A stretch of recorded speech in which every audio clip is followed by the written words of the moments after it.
178वां कलश। रागा सूक्ष्म से सूक्ष्म से हाँ वो सूक्ष्म की सूक्ष्म हाँ सूक्ष्म से सूक्ष्म की बंद का कारण है जगन्य अंश में बंद नहीं होता। क्या होता तो बस समाप्त हो जाता, अंतिम क्षण तो होता। तो इतना साल के बचाओ को अगले समय में खत्म हो रहा है। वो तो गए थे भाई, बंद ना रहा, मोह का बंद हो फिर उदय आएगा। बचाए इतने साल 178वां कलश है। और इसी अर्थ का कलश रूप काव्य कहते हैं, जिसमें परद्रव्य के त्यागने का उपदेश है।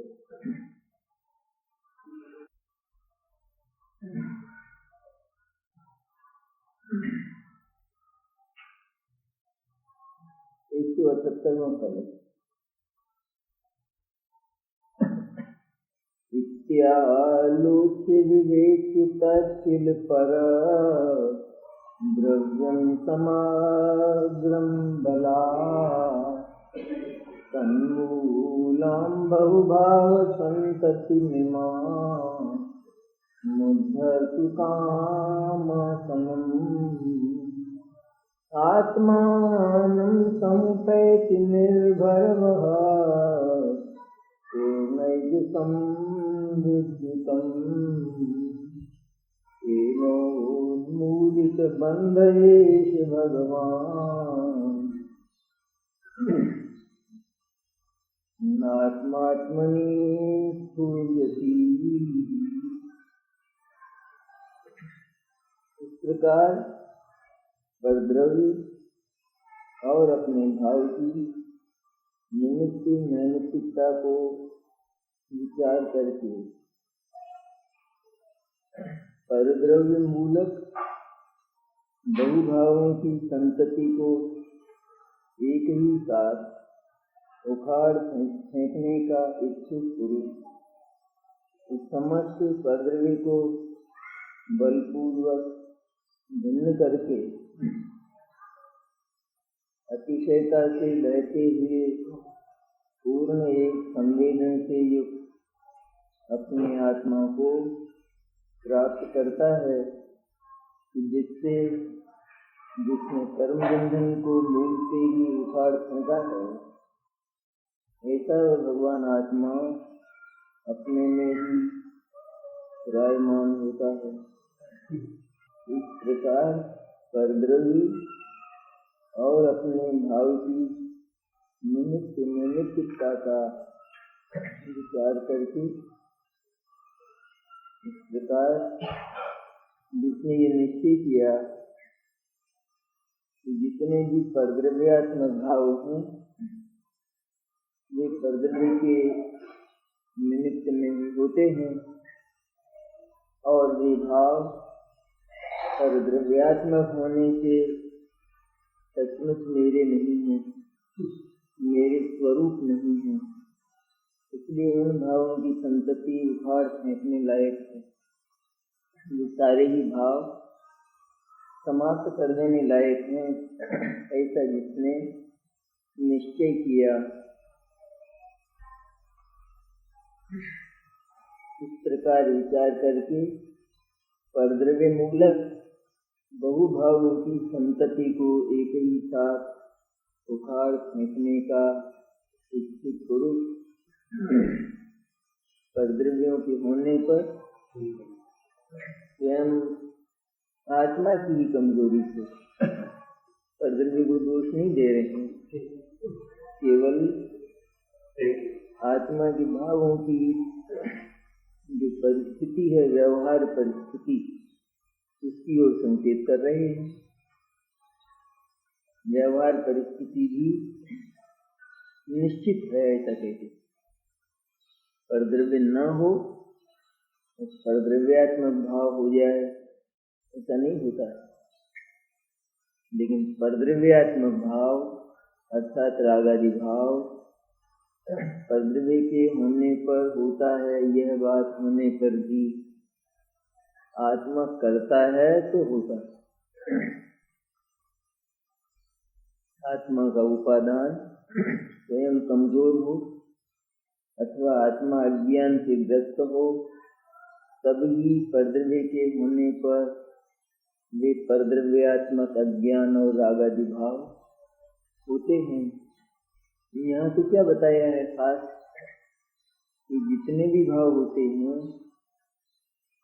वे सदा ही अन्य द्रव्य के होने पर ही होते हैं, अर्थात अन्य द्रव्य ही इनका निमित्त है, आत्मा इनका निमित्त नहीं। ये आत्मा के होने पर ही हो जाते हैं ऐसा नहीं है। इनके होने के लिए आत्मा को दूसरा पदार्थ चाहिए तभी हो सकते हैं। ऐसे भाव जिनके लिए स्वतंत्र आत्मा को परतंत्र होना पड़े, वे भाव आत्मा के लिए निर्मल्य हैं। वे भाव आत्मा के लिए करने लायक नहीं है, कर्तव्य नहीं है। जिनके होने में आत्मा को सदा ही परतंत्र होना पड़े। ठीक है ना बात? परद्रव्य की बात जो यहाँ पर काफी वजन देकर कही, तो इसमें भी स्वयं आत्मा के उपादान की कमजोरी बताते हैं आचार्य। परद्रव्य तो भगवान सिद्ध के सामने भी है, अनंत के सामने भी है। ये तो नहीं कहते कि उनके भाव हो जाते, लेकिन हाँ तो कब होते हैं?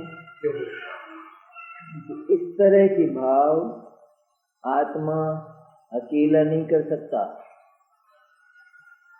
जिन भावों को आत्मा अकेला नहीं कर सकता, जिन भावों के लिए आत्मा को दो होना पड़े, वे भाव आत्मा की करने लायक नहीं है, क्योंकि उसमें आत्मा की स्वाधीनता लुटती है ना? व्यक्ति अकेला हो न, तो अकेला आराम से अपना काम करता है, जब चाहे तब कर लेता है। जिस समय दूध चाहिए दूध पी लेता है, चाय चाहिए चाय बना लेता है, खाना चाहिए तो खाना खा लेता है। अब दूसरे को ले आया तो आवाजें लगाना पड़ता है कि नहीं? और आदमी अकेला हो तो किसको आवाज लगाएगा? अरे भाई लाना लाना चाय लाना है, बोलेगा? अकेला आदमी कब बोलेगा? ये आवाज कब पड़ेगी? कब लगेगी आवाज? जब दो होंगे तब लगेगी ना। तो अब अच्छा रहा, पहले आवाज लगानी पड़ती थी, पहले ये कहना पड़ता था खाना बन गया क्या। अब ये जो बात हुई ये कब हुई है?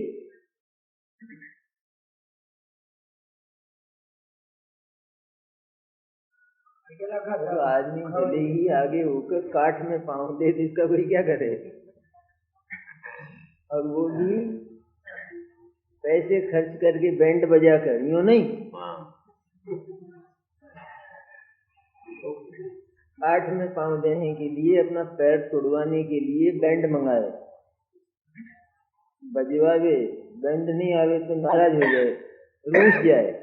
बैंड तो आया ही नहीं है, घोड़ी पर कैसे बैठू? पाँव तोड़वाने के लिए सारे धंधे, और फिर भी प्रसन्न। ये मूर्खता नहीं है जी की, ये अनादि की ऐसी मूर्खता की आचार्य चर्चा करते। तो ये काम क्या है? दूसरे पदार्थ कुछ मतलब है तेरा, कोई मतलब सिद्ध होता है उससे? उससे तो जो भाव होते हैं वे लानत हैं, तेरे करने लायक नहीं है, क्योंकि तू साक्षात भगवान है, परमेश्वर है तू साक्षात। और अन्य द्रव्य के होने पर तुझे कोई आराम मिले तो तुझे होते ही मर जाना चाहिए था, तू आत्मा ही नहीं होता। वो कहते हैं तू हो क्यों गया आत्मा, कैसे बन गया तू आत्मा, क्योंकि तू परद्रव्य की आशा करता है।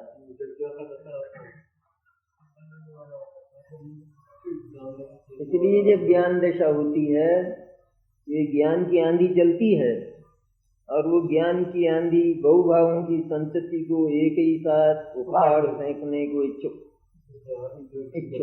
लिखा है, एक साथ उखड़ती नहीं है, लिखा है उसकी मनस्थिति, उसका अंतर तो ऐसा है ज्ञानी का, इन भावों को अभी उखाड़ फेंकूं, सारे राग को, सारे पाप और पुण्य को मैं इसी वक्त समाप्त कर दूं, ऐसा भीतर से उछलता है उसका ज्ञान। वो पुरुष क्या करता है, समस्त परद्रव्य को बलपूर्वक भिन्न करके,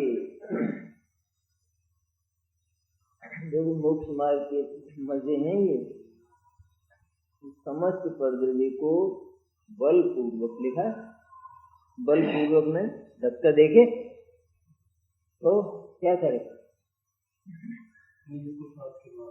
क्योंकि आत्मा सदा से ही परद्रव्य को छाती से लगाए हुए है, न निर्बल है उसका मानस, उसका ज्ञान, उसकी श्रद्धा इतनी निर्बल है, पुरुषार्थ इतना दुर्बल है कि वो ये अनुभव करता है कि परद्रव्य के बिना मेरा काम ही नहीं चलेगा।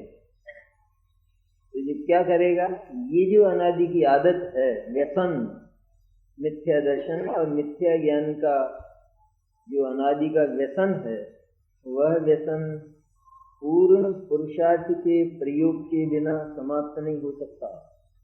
वहां लगा ना बल, भीतर श्रद्धा और ज्ञान को पलटने के लिए प्रचंड पुरुषार्थ का प्रयोग करना पड़ता है, तब उसको कहते हैं परद्रव्य को बलपूर्वक भिन्न करके, परद्रव्य से मत लड़ने लग जाना, झगड़ने मत लग जाना। परद्रव्य के साथ एकत्व की जो गांठ पड़ी है भीतर, उस गांठ के ऑपरेशन के लिए बहुत बड़ा पुरुषार्थ चाहिए, और गांठ का ऑपरेशन करवा लेना, दारुण विदारण करवा लेना ही है। डॉक्टर को दया नहीं आती है, निर्दय होता है, निर्दय होता है, निर्दय होता है नहीं उसके प्रति, तो ऑपरेशन में व्याधि के प्रति निर्दय नहीं होता है, पर क्या निर्दय है वो वास्तव में? दया आ जाए तो अरे अरे क्या दुख पाएगा, रहने दो, तकलीफ पाएगा, तो करता है नहीं, पुरुषार्थ है नहीं वो। और जिसको व्याधि से मुक्त होना होता है, तो उसको भी जो हितैषी हैं वे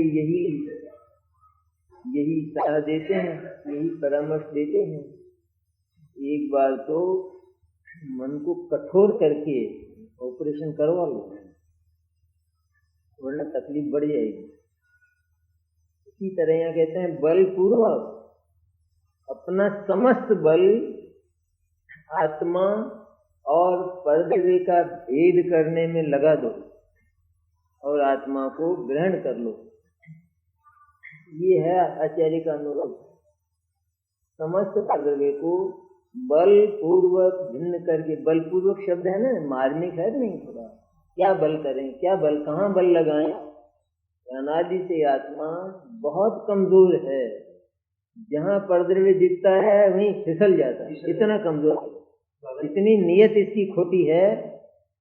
बदपरहेज रोगी होता है ना, जरा सी कोई चीज दिखी और फिर कंफर्ट भूल जाता है सब, वो डॉक्टर वाक्टर का कहना उसको, अरे कहा होगा अभी तो निपटो, ऐसा बदपरहेज हुक्मचंद थोड़ी है बदपरहेज। याद आती चीज के समय डॉक्टर की याद आती नहीं आती, फिसलता है नहीं। ऐसी कैसी आदत आत्मा की है, परद्रव्य पर ऐसा फिसलता है, कहा होगा ना, लेकिन कुन कुन ने बाद में देखेंगे, अभी तो ये अवसर चला जाएगा। इतनी निर्बल जो परिणति है भीतर से परद्रव्य पर स्खलित होने वाली बार बार, उस परिणति को पुरुषार्थ पूर्वक बल पूर्वक अपने में समेट कर और ये घोषणा करके आज से एक अणु मात्र को भी अपना ममत्व नहीं दूंगा, ऐसी घोषणा करता है सम्यक दर्शन। शपथ ग्रहण समारोह सम्यक दर्शन साधारण बात नहीं। ऐलान करवा दो है, एकदम सफल हो गया। जितनी प्रतिज्ञा की उतने में पूरा सफल है। पूरी सफलता है, एक परमाणु मात्र को भी ममत्व नहीं दूंगा, पूरी सफलता है। सम्यक दर्शन तो ऐसा कमजोर है, जरा सा वो टच कर जाए ना तो खत्म हो जाए, फेल हो जाए, नहीं होता। जरासीम हो जाता, जरासीम आया हुआ, उसने कसम ये खाई है कि राग को अंश ममत्व नहीं दूंगा, ये कसम खाई है। ये राग रहे रहता है तो क्या है, लेकिन ये इतना सम्यक दर्शन जरा से में बिगड़ता है, जरा से तो छू जाए खत्म हो जाएगा पूरा का पूरा, जरा सा छू जाए। ये पूरा नहाया हो आदमी पूजा के लिए, मुनि महाराज के चौके के लिए, जरा सा किसी से थोड़ा सा हट जाए जरा सा तो वो उतना ही धो लेता होगा, जरा सा छू जाए तो खत्म हो गया नहीं सारा। इस तरह सम्यक दर्शन जरा से भी परद्रव्य और प्रभाव को बचा नहीं सकता है, बर्दाश्त नहीं कर सकता। इसलिए बलपूर्वक शब्द दिया है कि इसमें दया मत करना, निर्दय हो जाना एकदम। कभी तुम्हारे किसी कोने में ये बात खाली रह जाए और तो सब ठीक है, पर भगवान को तो जरा अपने दिल में रखें, बाकी और से तो क्या काम है। वो निर्बल हो गया, फिसल गया। फिर समस्त ही परद्रव्य, एक और आत्मा और दूसरी ओर अंतरिक्ष, इनके बीच में सम्यक ज्ञान की रेखा खींच देना। सीमांकन है, सीमांकन पाकिस्तान और हिंदुस्तान का नहीं होता सीमांकन, ये सीमांकन है। ऐसा करके अतिशयता से बहते हुए पूर्ण एक संवेदन से युक्त, अतिशयता से बहते हुए है ना, अतिशयता से बह रहा है, अतिशयता से आत्मा अन्य ज्ञान में उछल रहा है, आनंद की तरंग जिसमें उछल रही है। ऐसा अतिशयता से बहते हुए पूर्ण एक संवेदन से युक्त, ऐसे ऐसे विशेषण है अमृतचंद्राचार्य के। अतिशयता, पूर्ण, एक, पूर्ण लिखा, पूर्ण एक संवेदन से युक्त। पूर्ण संवेदन मैंने जिसमें पूर्ण आत्मा उतर आया है, उसका नाम पूर्ण। समुद्र है ना, समुद्र में अपनी शक्ल देखने के लिए कितना पानी चाहिए, कितना पानी, एक कटोरा सारा ही समुद्र की, समुद्र तो सारा रहेगा तो सही, तुमको कितना चाहिए। समुद्र का जो थोड़ा पानी है उसमें शक्ल कितनी दिखेगी, पूरी दिख जाएगी जरा से पानी में। यहाँ कहते हैं कि सुतक ज्ञान के उस छोटे से ज्ञान के अंश में पूरा आत्मा उतर आता है, पूरे आत्मा की शक्ल दिखाई देती है। पूरे आत्मा का अनुभव, आत्मा के भीतर क्या क्या है, इस सब का सब उसमें स्वाद में आता है।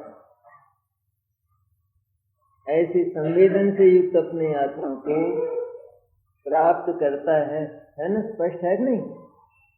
और बात कितनी सी की है यहाँ? परद्रव्य और परद्रव्य के होने पर होने वाले जो नैमित्तिक भाव, राग द्वेष आदि, पाप पुण्य आदि, उनको दो करके, उनमें भिन्नत्व करके, उनके बीच में ज्ञान की रेखा खींचकर इतना काम हुआ कि आत्मा उछलने लगता है अतिशयता से, और उस पूर्ण आत्मा का उस संवेदन में अनुभव होता है।